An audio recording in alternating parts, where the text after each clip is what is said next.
Matthew, we are live. Welcome to another afternoon of Catalyst Talks. I'm Joseph Kopser, and I'm with Matthew Iommi, who is the co-founder of Fetii, a group transportation application that I met recently through the Capital Factory in Austin, Texas. But their application is not limited at all to Texas, and you're going to see it quite a bit in the future.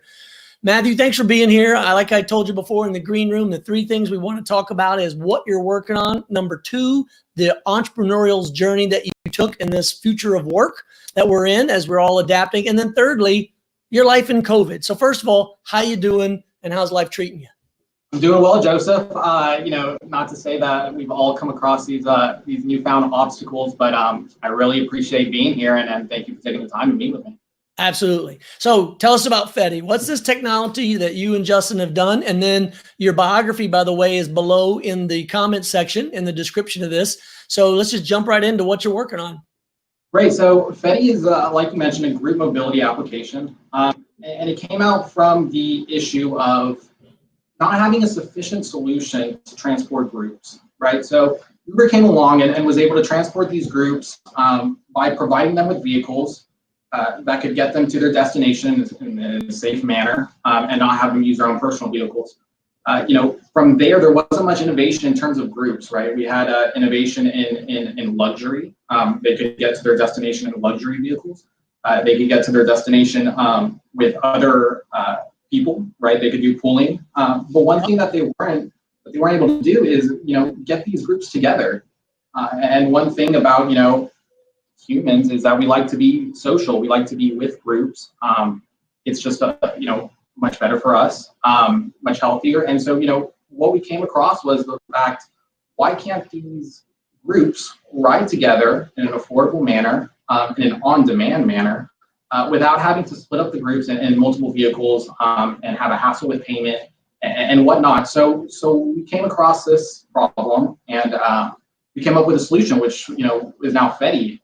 Essentially what we do is we connect operators of these large scale vehicles, whether it be vans, sprinter vans, transit vans, whether it be shuttle buses, whether it be buses, or whether it be even large scale vehicles like limos, right? So we created an on-demand application for them. We've got our affiliate dashboard in which the affiliates or transit partners manage their operations and manage their vehicles, whether they have one vehicle or whether they have a fleet of vehicles. We created a driver app that is synonymous with the user app and the communication so that these drivers can know where the groups are. And then of course the user app in which the users can book on demand a large scale vehicle for their group or schedule one, or keep the traditional model of hourly reservations, for their necessities. So that's kind of the first solution that we brought to it, was the ability to call these vehicles on demand. Because let me just interrupt there. I want to point out one thing, which is, first of all, I loved your idea so much that, in full disclosure, I'm helping advise your company. So anybody watching know that I love these guys in terms of what they're building. But I saw instantly, because I just returned from visiting my daughter in college up at SMU, that pain point between calling an individual car and having too many people in your group to be able to fit in that car. And you're that group on demand. So you were just getting ready to get into that pivot. So go ahead and finish with that. Can you still hear me? Right. So exactly. So what we had to do was make an affordable. Yeah, I can hear you. Can you hear me, Joseph? Yep. Keep going. So we have to tackle that problem. And the traditional model for event transportation, right, with what these large scale operators were doing is typical hourly reservation. They weren't able to maximize the efficiency of their vehicle and utilize it throughout the whole period. They had to take these hourly reservations, block off times to make sure that they could reach these other bookings, and so the tech was inefficient.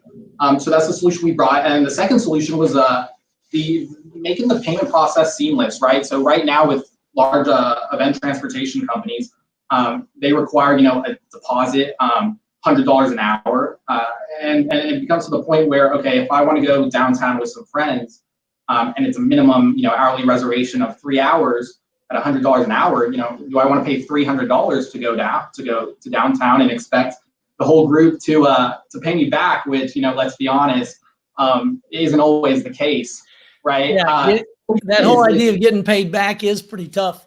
Right, yeah. But we're already at 5 minutes, and like I was telling you in the green room, I want to try to pack all this into 10 minutes because people are always on the move.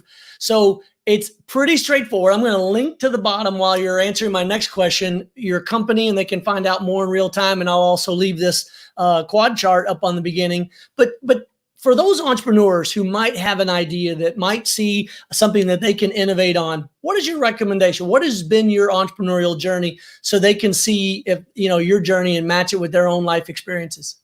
Right. So I think the first thing is to go through. Well, first off, it's to take the leap. Right. If you see something that you want to do, a problem you want to tackle, you have to put your mind to it and give it, its full focus and think of solutions. I think, to every entrepreneur, to every business owner, to even every, successful athlete, it's all about problem solving, right?